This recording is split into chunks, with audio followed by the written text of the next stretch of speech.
ভাই ও বোনেরা, আপনারা যারা বাংলাদেশের আগামী জাতীয় সংসদ নির্বাচনে ভোট দেওয়ার জন্য পোস্টাল ভোট বিডি অ্যাপে নিবন্ধন করেছেন, তাদের অনেকেই এরই মধ্যে পোস্টাল ব্যালট পেতে শুরু করেছেন এবং যারা পাচ্ছেন তাদের মধ্যে একজন হামিদুল ইসলাম, তিনি এখন আমার সঙ্গে যোগ দিয়েছেন। তার ঠিকানায় লন্ডনে পোস্টাল ব্যালট এসেছে বাংলাদেশের নির্বাচন কমিশন থেকে। এখন হামিদুল ইসলাম সাহেবের কাছে আমরা জানতে চাইব যে এটার ভেতরে কি আছে, প্রক্রিয়াটা কি, যদি আপনি একটু ব্যাখ্যা করেন। জি, থ্যাংক ইউ। অ্যাকচুয়ালি আমি নিবন্ধন করার পর আমার বাংলাদেশ ইলেকশন কমিশন থেকে একটা খাম আসে। খামটা ওপেন করার পর আমি এর ভেতরে দুইটা খাম দেখে, একটা হলুদ এবং একটা সাদা। দুটো খাম, একটা হলুদ খাম, একটা সাদা খাম। সাদা খামটা খোলার পর এখানে আমি তিনটা কাগজ দেখেছি। এটা খোলার পরে আমি একটা প্রত্যয়নপত্র দেখেছি, একটি ব্যালট পেপার, এবং একটা খোলার পরে এই ফর্মটা খোলার পর আমি এখানে একটা দেখছি জুলাই জাতীয় সনদ, গণভোটের ব্যালট পেপার। আচ্ছা, তাহলে আমরা এখানে যেটা পেলাম, তিনটা বিষয় এই সাদা খাম থেকে পাওয়া গেল। একটি হচ্ছে গণভোটের ব্যালট পেপার, একটি হচ্ছে নির্বাচনের জন্য জাতীয় নির্বাচনের ব্যালট পেপার, যেখানে বিভিন্ন দলের প্রতীক, প্রার্থীদের প্রতীক থাকবে, কোনো প্রার্থীর নাম এখানে থাকবে না। আরেকটি হচ্ছে ঘোষণাপত্র, অর্থাৎ এটি আপনি ভালো করে পড়বেন, পড়ে এখানে স্বাক্ষর করবেন। এরপর আপনি কি করবেন?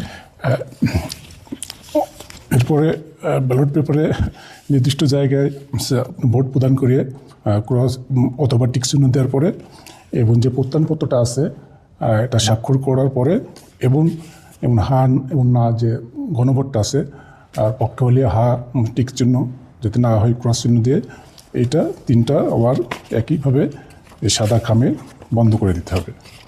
আচ্ছা, যেখান থেকে খুলেছেন ঠিক ওখানে এটা দিবেন।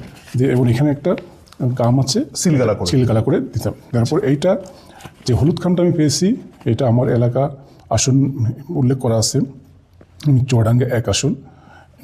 এটা আমাকে এই খামের মধ্যে লিপিবদ্ধ করে দিয়ে বন্ধ করে দিতে হবে। দিয়ে আমি এটা নিকটস্থ পোস্ট অফিস জমা দিতে হবে। আচ্ছা, উনি এখানে সব ভোট দেওয়া এবং ঘোষণাপত্র স্বাক্ষর করার পর যেটি বলছিলেন, এই হলুদ খামে এটিকে রাখবেন, রেখে এটিকে সিলগালা করবেন।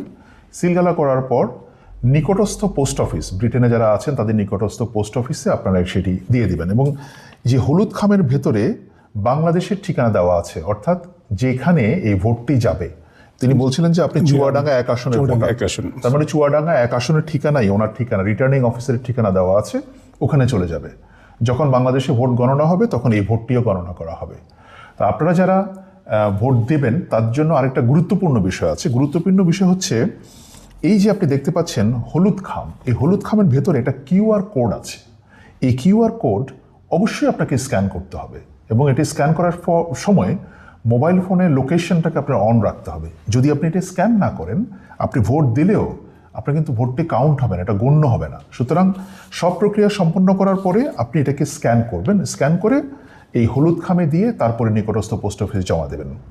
যারা আগে নিবন্ধন করেছেন পোস্টাল ভোট বিডি অ্যাপে, আপনি নিশ্চয় অনেক আগে করেছেন, সেই জন্য আপনার এই ব্যালট পেপারটা একটু আগে এসেছে। আর যারা পরবর্তীতে করেছেন তাদেরটা আরও পরে আসবে, এবং নির্বাচনের বেশ আগেই আপনাদের কাছে এটি এসে পৌঁছবে, যাতে করে আপনারা বাংলাদেশের নির্বাচন প্রক্রিয়ায়, গণতান্ত্রিক প্রক্রিয়ায় অংশ নিতে পারেন। এবং যারা এখনও পর্যন্ত নিবন্ধন করেননি, আপনারা নিবন্ধন করুন, নিবন্ধন করে ভোট দিন, ভোট দিয়ে বাংলাদেশের গণতান্ত্রিক প্রক্রিয়ায় অংশগ্রহণ করুন। সুপ্রিয় ব্রিটিশ বাংলাদেশি ভাই ও বোনেরা,